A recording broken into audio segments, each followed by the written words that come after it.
The law of attraction, I wanted to really put it to use and to see if it was, what would happen.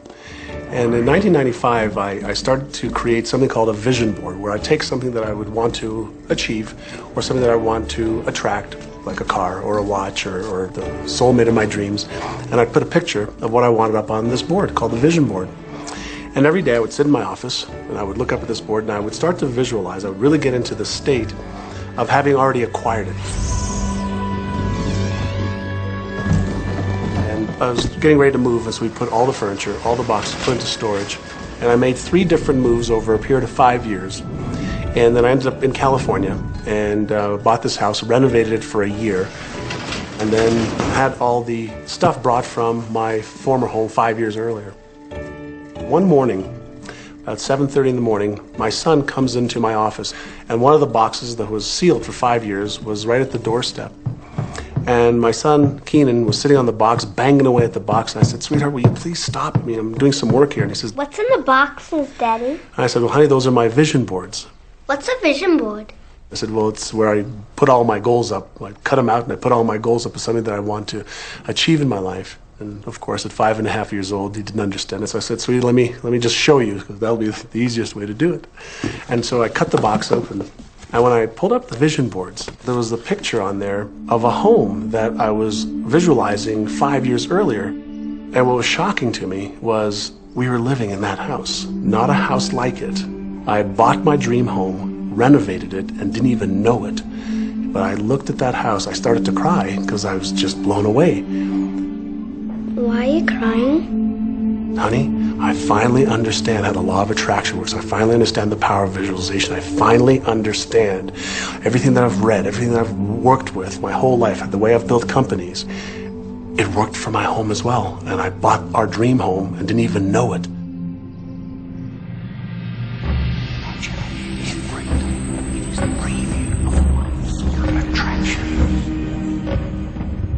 Decide what you want. Believe you can have it. Believe you deserve it. Believe it's possible for you. And then close your eyes every day for several minutes and visualize having what you already want and feeling the feelings of already having it. Come out of that and focus on what you're grateful for already. And really enjoy it, okay? And then go into your day and release it to the universe and trust that the universe will figure out how to manifest it.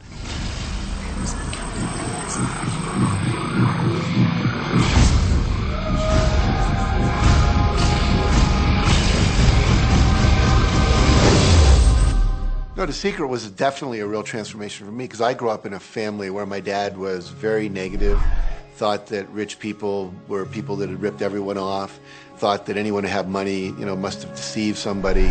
And so I grew up with a lot of beliefs about money, that if you had it, it made you bad. Only evil people have money. And, money doesn't grow on trees. That was a big one. Who do you think I am, Rockefeller? That was one of his favorite phrases.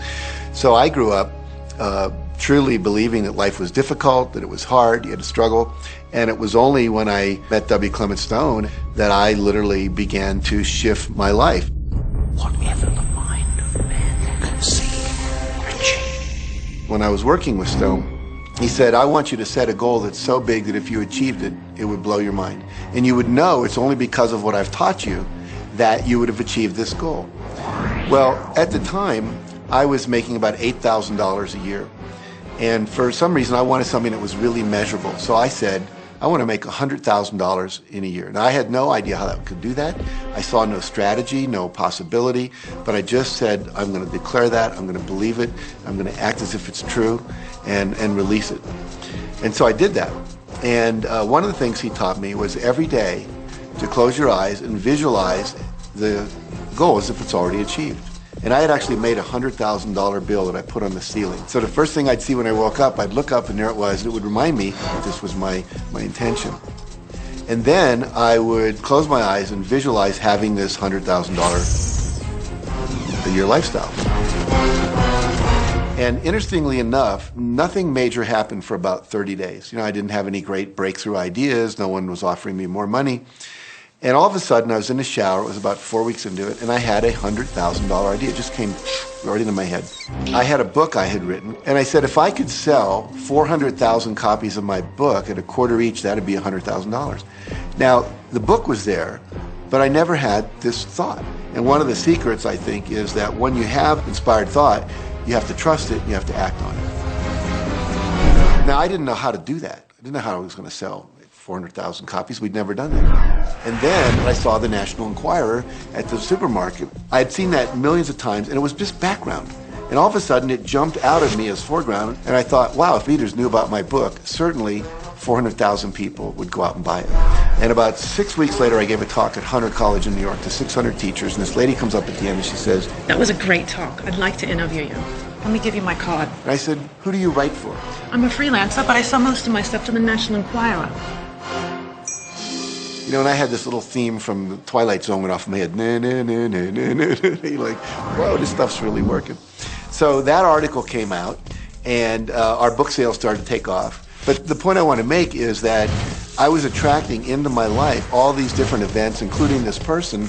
And to make a long story short, I did not make $100,000 that year. We made $92,327. But do you think we were like depressed and going, this doesn't work? No, we were going, whoa, this is amazing. And so my wife said to me, wow, if it works for 100,000, you think it'd work for 1 million? And I said, I don't know. I think so. Let's try it. My publisher actually wrote me a check as a royalty check for our first Chicken Soup for the Soul book. And he actually put a smiley face in his signature because it was the first $1 million check he'd ever written. And so I know from my own experience, because I wanted to test it, does this secret really work? And when we put it to the test, it absolutely worked. And now I live my life from that every single day. Well, I can just imagine what a lot of people that are watching this are thinking. And that is, how can I attract more money into my life? How can I get more of the green stuff? How can I get more wealth and prosperity? How can I, when I love my job, deal with the credit card debt that I have? And the realization that maybe there's a ceiling on the money that can come in because it's coming to me through my job. How can I bring in more? Intended. This goes back to one of the things we've been talking about throughout the whole secret. Your job is to declare what you would like to have from the catalog of the universe. Well, if cash is one of them, say how much you would like to have. I would like to have $25,000 unexpected income within the next 30 days. Or whatever it happens to be. It should be believable for you. Most people have a goal of getting out of debt. That'll keep you in debt forever. Whatever you're thinking about, you will attract. You'll say, but it's get out of debt. I don't care if it's get out or get in. If you're thinking debt, you're attracting debt. Set up an automatic debt repayment program and then start to focus on prosperity. So many times people say to me, well, I'd like to double my income in the next year. But then you look at their